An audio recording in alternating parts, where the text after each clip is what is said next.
Hello, dear fans, friends, and subscribers of Cricket Happenings. Welcome to this daily cricket show with the news that England have wrapped up the first Test match against West Indies in fine style today in the first ever day-night Test match played in England, as England won by an innings and 209 runs on a day where 19 West Indian wickets fell and England went 1-0 up in the Test series. It's a humiliating defeat for West Indies. 19 wickets of West Indies fell, and I will be talking about the demise of this West Indies team in this cricket report of mine. And the other news, we'll also have a look at some cricket news that's coming our way with the Bangladesh squad have been selected. And there was a surprise with Mahmudullah and Mominul Haq being left off the squad, which I'll be talking about. And also we have a look at some Caribbean Premier League cricket updates.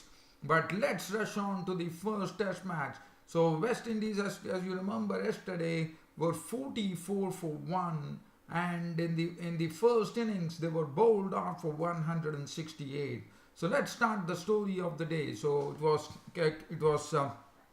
Kieron Powell and Kyle Hope at the crease, and the first to go was Kyle Hope. He got a real snorter from Anderson and he fended at it, and Stokes made no mistake.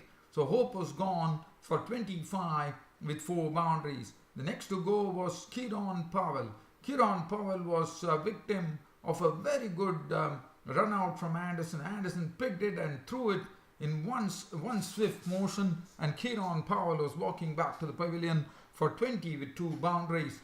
After that, we saw Shai Hope get a victim, but before that we saw James Anderson really test Roston Chase, and then finally he breached through the defences of Roston Chase and bowled him for naught. A very shaky knot at the crease, I would say. Shai Hope was the next one to go. Toby Roland Jones got his first wicket when he forced Shai Hope a ball which again sneaked in. As you know, the pink ball definitely really swings a lot, as one could see, and there was a real movement there as Toby Roland Jones snaked one through the defences of Shai Hope.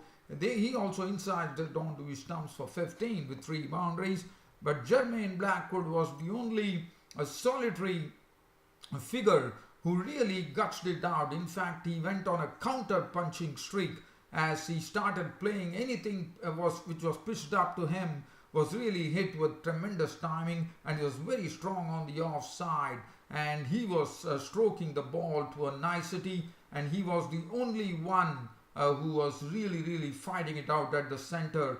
What an innings from Jermaine Blackwood. Really felt for him as he finished, and he also hit 2 beautiful sixes of the bowling of the Moeen Ali, the off-spinner Moeen Ali.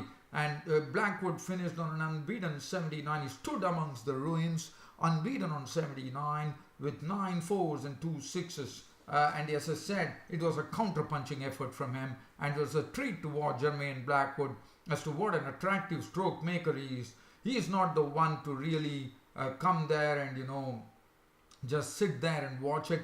He was really got into his stroke making right away, and that's what his forte is. Shane Dowrich was pinned in by a very good delivery from Roland Jones. Shane Dowrich was shaping to flick the delivery, and he was given LBW ball. Roland Jones for 4 with 1 boundary. Jason Holder snicked a ball from Moeen Ali into Barristow's gloves. He was gone for 11, 2 boundaries. Kemar Roach lost his off stump to Broad for 5 with 1 boundary. Alzari Joseph was LBW bowled. Broad for 6 with 1 boundary. Cummins was run out or not. 168 all out, the West Indies. But as I said, Jermaine Blackwood was a solitary figure standing amongst the ruins with an unbeaten 79 to his credit. Well played Jermaine Blackwood on a losing cause. Anderson 15 overs, 6 maidens, 34 runs and 3 wickets, bowled splendidly. Stuart Broad 16 overs, 3 maidens, 47 runs and 2 wickets, also did a fine job.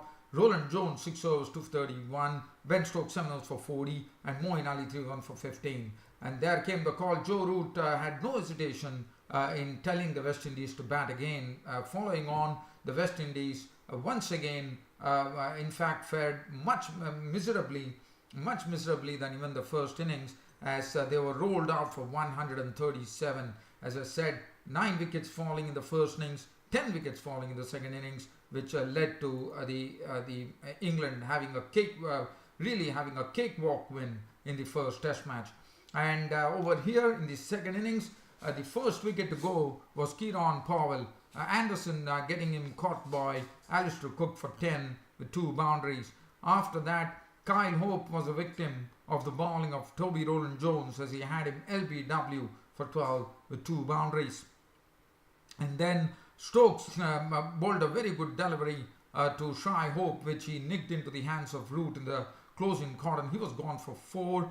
Brathwaite, like Jermaine Blackwood in the first innings, it was Craig Brathwaite who was getting on with his business.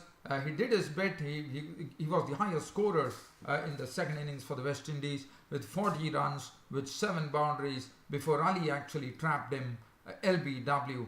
And after that, Ali took a big wicket. And before that, we saw Roston Chase being pinned LBW by Broad for 24, which also happened to be Broad's 383rd Test wicket, which made him on par with Ian Botham, the commentator Ian Botham.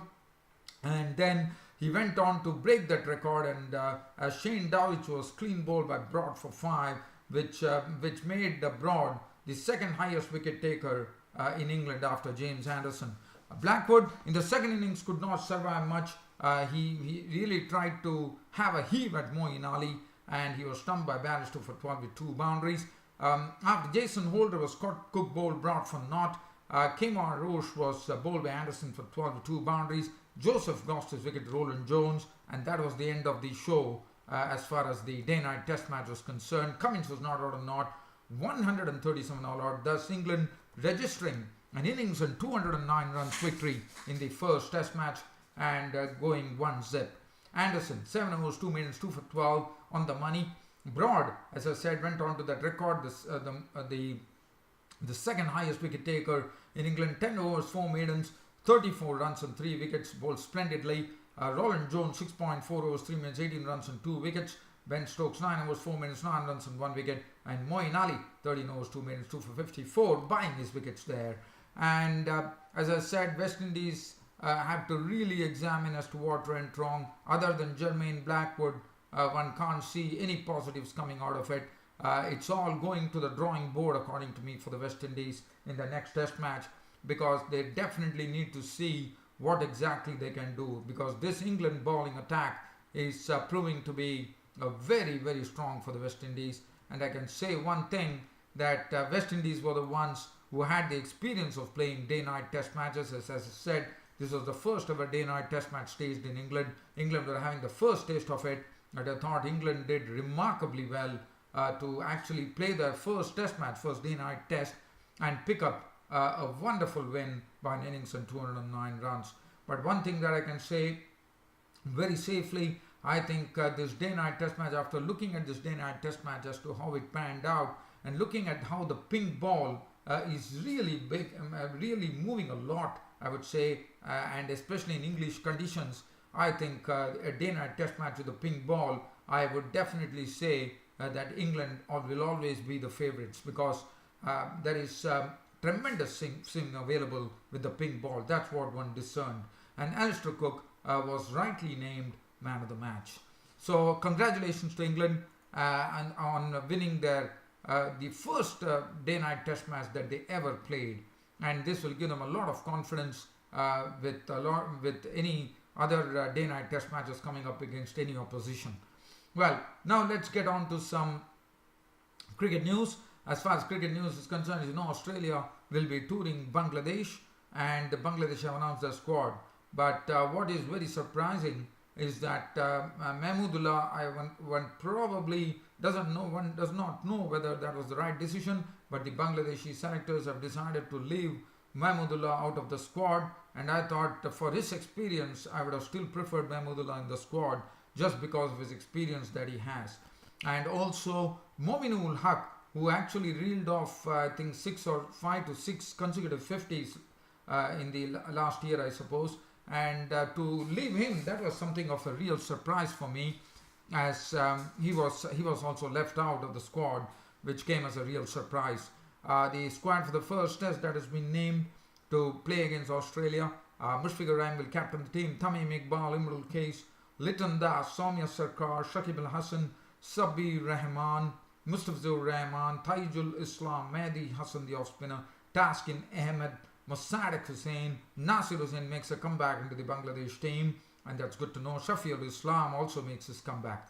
But one thing that I can say, that what one saw is that after the Australians landed there, Stephen Smith, the captain, has very rightly said that it's not going to be easy. He feels that Bangladesh are a very tough squad right now, and he can't take things any lightly, and there would be a real battle on the cards. He feels that the Bangladesh team is a very well-knit unit right now, and why not? We know what they did in the World Cup as well. So basically, I think I will definitely go with what Stephen Smith, the Aussie captain, has come up with, and that is good to know that Stephen Smith knows what the Bangladesh strengths are, and he's really looking forward to this battle with Bangladesh.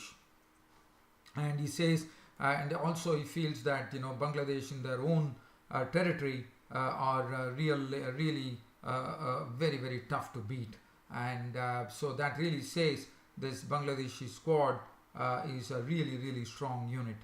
Now let's have a look at some other cricket news, or any other. Let's get on to some Caribbean Premier League. Oh well, I just have to do a short preview of the Sri Lanka versus the first of the one-day internationals, which is coming up tomorrow between Sri Lanka and India. The first one-day international which is coming up, and as I said yesterday, for Sri Lanka, it's a very significant one-day series. They have to see to it that they win 2 matches in this ODI series to automatically qualify for the World Cup 2019. And if they do that, West Indies will be missing the bus, and West Indies have to qualify, have to play the qualifiers to qualify for the World Cup 2019. So let me do a short preview, a very brief preview at that, as far as this particular first ODI is concerned, which is coming up between India and Sri Lanka. And Sri Lanka definitely have the wood over India, as you know, because in the Champions Trophy, they won the match against India, as you would remember. But definitely, I feel that Sri Lanka are much stronger compared to what the whitewash that they had in the test matches. Let's have a look at the Sri Lankan squad. Niroshan Dikwala will open with Danishka Gunatilaka, and I think it's a very good opening pair that Sri Lanka has. Niroshan Dikwala and Danishka Gunatilaka can really get on with business pretty quickly. Kushal Mendes, who scored very well against India in the Champions Trophy, as you would remember, and we all know that what Kushal Mendes is capable of. Such a talented player from Sri Lanka. Is a player for the future for Sri Lanka, no doubt about it. And Upal Taranga will captain the team. Angelo Matthews is there, so definitely that is a lot of big strength for Sri Lanka. Chamara Kapagadra is another one who is the stabilizing force in the Sri Lankan ODI lineup. Vanindu Hasaranga, the leg spinner. Tisra Pereira, the all-rounder. And then they have Akila Dhananjaya, the spinner, and also he can also bat as well. And then it comes to the tail-enders, Lasith Malinga, the experienced pro, Lasith Malinga, and Dushmanta Chamira are the pace bowler. As far as India are concerned, and only Sri Lanka, I think they would definitely be missing the services of Asela Gunaratne, the upcoming, very promising and bright player for the future for Sri Lanka, especially in this format of cricket. As far as India are concerned, well, India will be going with the trusted opening pair of Rohit Sharma and Shikhar Dhawan. Well, one really feels sorry for Ajinkya Rahane, who was the man of the series against the West Indies. But as Virat Kohli very rightly said, there's healthy competition, and Ajinkya Rahane will be the backup opening batsman. Virat Kohli would lead the side. KL Rahul would be, this is a new thing that is going to happen, where KL Rahul will be occupying the number 2 position. So he will be coming in at number 2, and one knows that KL Rahul is a very, very capable player. And then we have MS Dhoni, and then Kedar Jadhav, who has really proved himself in this format of the game. Hardik Pandya, and we all know that he is coming on the heels of a maiden test century. Hardik Pandya, and really blitz at it, and he can really blitz the Sri Lankan bowlers. And then they have the bowling will be in the hands of Bhuvneshwar Kumar and Jasprit Bumrah. Kuldeep Yadav will be also a part of the squad, and whether they will go for Akshar Patel or Yuzvendra Chahal will be left to question. In all likelihood, I feel Akshar Patel might take the place. With Kuldeep Yadav there, Yuzvendra Chahal is a leg spinner as well. But Kuldeep Yadav, I think with Kuldeep Yadav there, one feels that to get some more variety, Akshar Patel will make the cut. Well, one feels sorry that Manish Pandey, who had a prolific series in the South Africa-Afghanistan A series in Australia, will unfortunately won't be fitting in because of the healthy competition that prevails in India. But Manish Pandey, the Indian captain Rohit Kohli has already sounded about Manish Pandey, saying that he's a super fit kid, and why not? He's a wonderful fielder as well.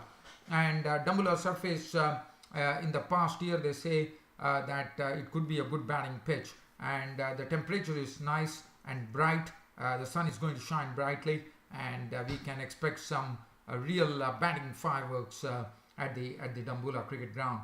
But all in all, it should be a really good game of cricket, which one is really looking forward to it. And Sri Lanka, as I said, all their eyes would be to really get it wrapped up. They would like to win the first match to begin off on a very happy note, and also go and win the second one-day international. So that would be something on their sides. But India, as you know, are such a strong team that Sri Lanka have to really fight really hard to actually beat India in the one-day international. But definitely the history says that if you look at the facts and figures, they are definitely ahead of India, as the recent exchanges in the Champions Trophy where Sri Lanka beat India, even though India erected a big score, as you would all remember. And other than that, just a live cricket update, not an update, I would say.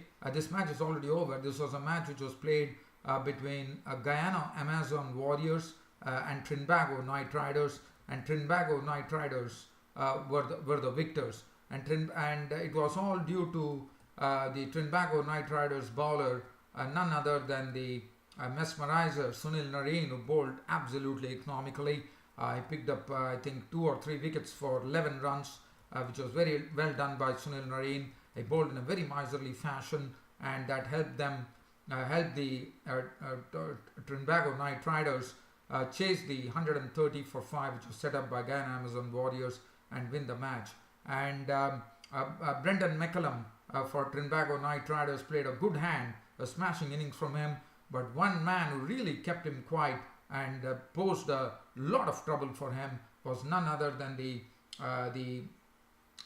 Gully, the leg spinning bowler from Afghanistan, Rashid Khan, who really made McCullum really vary about his strokes. And McCullum thrice was really beaten by Rashid Khan, and then Brendan McCullum decided that the best way to actually play Rashid Khan is not to attempt any strokes, but just work him around. So such was the control that Rashid Khan had on Brendan McCullum, and that would be a great feeling for Rashid Khan, this wonderful leg spinner from Afghanistan.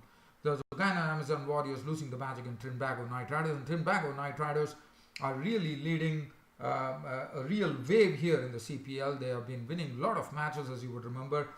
And well, dear fans, subscribers, that's about time for me to end this cricket broadcast on this cricket show today by signing off for the day, this on a Saturday. Thank you.